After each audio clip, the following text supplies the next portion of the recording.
Hey everyone. Ever get that feeling like science fiction is like getting closer and closer to reality? Oh yeah, definitely. Well, today we're diving into a paper that really blurs those lines. We're talking time travel via wormholes.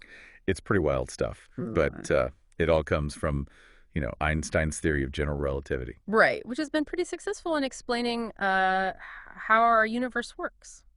So, for those who, haven't thought about wormholes in a while, can you give us a quick refresher? What exactly is a wormhole? Sure, it's like imagine folding a piece of paper, right?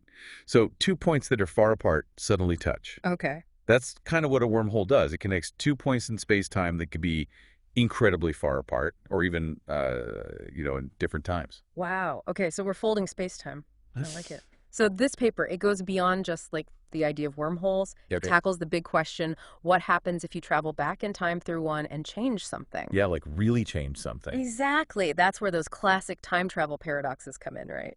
Exactly. We're talking your consistency paradoxes, like the classic grandfather paradox. Oh, right. Go back in time, prevent your grandparents from meeting, and poof, you shouldn't exist. But here you are. Right.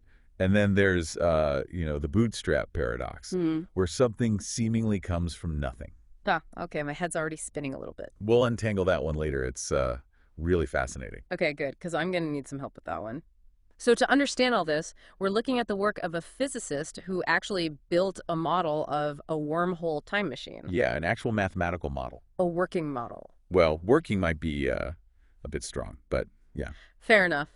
But still, that's amazing. Yeah, it's based on what's called the Morris-Thorne metric, which describes a type of wormhole you could theoretically travel through. Okay. And the really cool part is it exists in, 3+1 space-time dimensions. 3 dimensions of space and one of time, just like our universe. So, like a blueprint for a real world time machine, in theory. Yeah, you could think of it that way. Now, to create the time travel aspect, they placed the entrance and exit of the wormhole in the same location, but separated by 2 units of time. So, I step into this thing and I'm suddenly 2 hours, 2 days, 2 years in the past. Exactly, depending on how you set up the wormhole. But here's where it gets really interesting. The key to understanding the paradoxes lies in temperature. Temperature. Okay, I did not see that coming. Yeah. So according to physics specifically, the Stefan Boltzmann law, objects traveling through this wormhole would lose heat over time. Like leaving a cup of coffee out? Yeah, exactly. It cools down as it radiates heat. So, our time traveling coffee would be lukewarm at best. Okay, but how does that lead to a paradox? Imagine this, okay? You have an object traveling through the wormhole and it emerges in the past, right? And then it collides with its younger, hotter self. Oh, so a time traveling fender bender. Exactly. And that creates a paradox. Yeah. Because the object returning to the wormhole after its trip to the past has a lower temperature than the one that originally exited. Okay, yeah, I can see how that's a problem. Yeah, you can't have the same object existing at two different temperatures at the same time. It just doesn't work. Right, basic physics. So, how do we solve this time traveling temperature conundrum? Well, one proposed solution is something called Novikov's self-consistency conjecture, which basically says you can't change the past. So, everything's predetermined. In a way, yeah. Yeah. Any actions you take in the past have to lead to the present we know.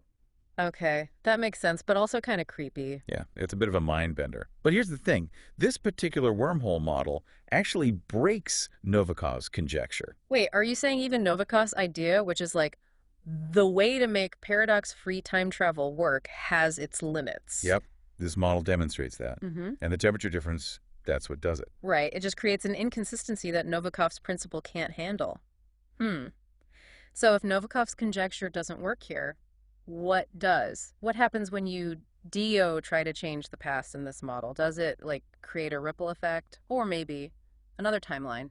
That's a great question, and that's what we're going to get into next. The mind-blowing concept of multiple histories, or parallel timelines. Okay, I'm ready to have my mind blown. Let's do this. Okay. So, time traveling coffee, paradoxes, and Novikov's conjecture has limits. Yeah. Got it.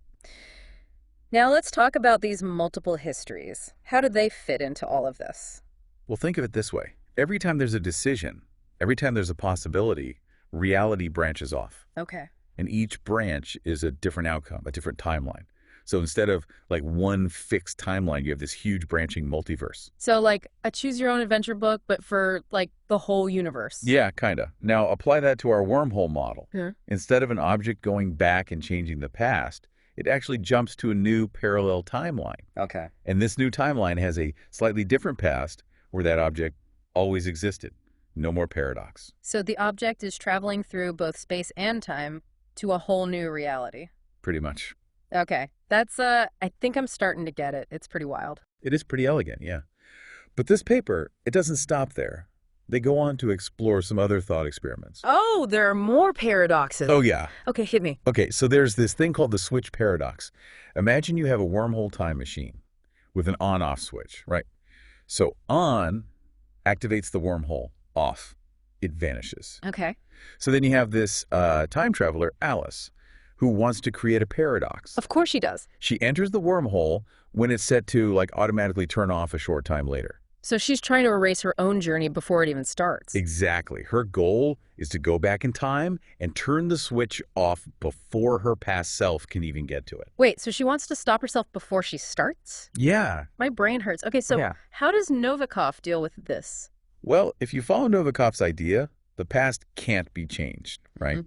So Alice should see her future self, the one who already traveled through the wormhole, appear and turn off the switch. But then she wouldn't have gone through the wormhole in the first place, so her future self wouldn't be there to turn it off. Exactly. It's a loop with no solution, a true paradox. Okay, so Novikov doesn't work here either. Nope. Because if Alice doesn't see her future self and just enters the wormhole, we're back to multiple histories, right? Right, there's no other way she could have turned off the switch without her past self seeing it. Exactly. It had to happen on another timeline. Okay, but what if she does see your future self? What happens then? Yeah, what happens then? Now things get really weird. If she sees her future self, but that future self doesn't turn off the switch, it suggests a lack of free will for that future Alice. Oh, wow. As if something's stopping her from changing the past, even though she went back to do exactly that. So even with time travel, you can't just do whatever you want. Maybe not. It raises some big questions about free will and all that. And remember, Novikov only deals with consistency. It doesn't address the bootstrap paradox. Right, where things just appear out of nowhere, like giving Shakespeare the idea for Hamlet. Exactly. So to understand that, we need to tweak our switch paradox a bit. Let's say the switch starts on, but automatically turns off at a certain time. To turn it back on, you need a password. Okay. But Alice, our time traveler, she doesn't know the password. So she can't turn the wormhole back on, but it needs to be on for her to go through it in the first place. Yep, a paradox. Mm-hmm. But Novikov can resolve this while also creating a bootstrap paradox. Okay, how's that work? Let's say future Alice comes out of the wormhole right as the switch turns off. Somehow, she knows the password, let's say it's 42. She enters it, activates the switch, and boom, wormhole's back on. But she never learned the password, so where did she get it from? Exactly, the bootstrap paradox. The information came from nowhere. The paper suggests maybe it's random quantum fluctuations, like a version of Alice with the password just happens to pop out. So to keep things consistent, Novikov has to rely on, like, random chance. Pretty much, yeah. Very unlikely events just happening to occur. That seems like a stretch. It does. That's why they argue multiple histories is a much better solution. Makes sense. No need for random chance. In a multiverse, that Alice with the password, she's on a different timeline where she learned it in a totally different way. Okay, that makes a lot more sense than random luck. But how do we even picture all of this? It's Yeah. one thing to talk about wormholes and timelines, but is there a way to, like, actually see it? Well, the authors of the paper, they actually created a simulation to help us visualize everything. They took their math and turned it into something we can actually see. A simulation. Now you're talking my language. Tell me more about this. A simulation, huh? So what can we actually see in this thing? Well, it's pretty cool, actually. They use that Morris-Thorne metric to create a visual representation of the wormhole. Okay. You can see the entrance, the exit. They even factored in, the object's velocity and temperature. Oh, wow. So it's not just a static image. We can actually see how things would move through it. Yeah, exactly. And remember that temperature paradox? Hmm. Well, they actually color-coded the object's path to represent its temperature. So as it enters the wormhole, comes out in the past, you see part of the path turns gray. Oh, I see. Showing the inconsistency, like a visual representation of that time-traveling fender bender we were talking about. Exactly. But here's where it gets really interesting. The simulation shows how multiple histories solve the problem. So the screen splits, showing two timelines side by side. Okay. When the object goes through the wormhole, it jumps to the second timeline, leaving the first one alone. And the gray section, gone. So the temperature is consistent across both timelines. It doesn't collide with itself because it's in a whole other reality. The simulation actually shows the paradox disappear when you add in multiple histories. Yeah, it's a really neat visualization. It really drives home the point of the paper. If time travel through wormholes is possible and we want to avoid those paradoxes, well, multiple histories might be the answer. Yeah, that's a lot to think about. Yeah. It really makes you question everything we think we know about, time and reality. It does, yeah. And, this paper doesn't claim to have all the answers. It just kind of opens the door to even more questions. Like what? Give me something to ponder here. Well, like, if these multiple histories are real, how did they get created in the first place? Right. What are the rules? Right. And what does it mean for us, for our understanding of the universe? Yeah.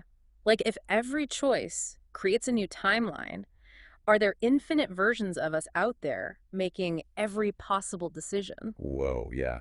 It's a pretty mind-blowing concept, isn't it? Yeah, like is there a me out there who made all the right choices? Or all the wrong ones, for that matter? Exactly.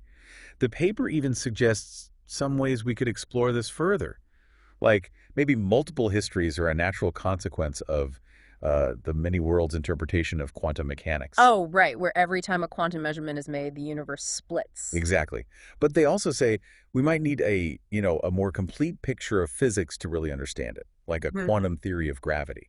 Which makes sense. Gravity is what shapes space-time, and if we're talking about branching timelines, we're talking about changing the very fabric of space-time. Yeah, exactly. And, this is where things get really speculative, but also really exciting. They even suggest looking at time travel paradoxes in the context of, like, warp drives and hyperspace. So taking this idea of multiple histories and seeing if it holds up with other ways of, like, faster than light travel? Yeah, exactly. It's a big, unexplored area. A lot to explore. Well, this deep dive has definitely given me a whole new perspective on time travel. It's not just about like hopping around in time. It's about, really fundamental questions about cause and effect, free will, even what reality is.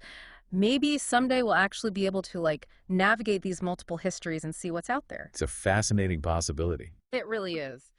And that wraps up our deep dive into wormholes, time travel paradoxes, and the wild world of multiple histories. If you want to learn more and maybe do some pondering of your own, definitely check out the source material. And hey, maybe you'll be the one to figure out how to make paradox-free time travel a reality. Until next time, keep those minds open.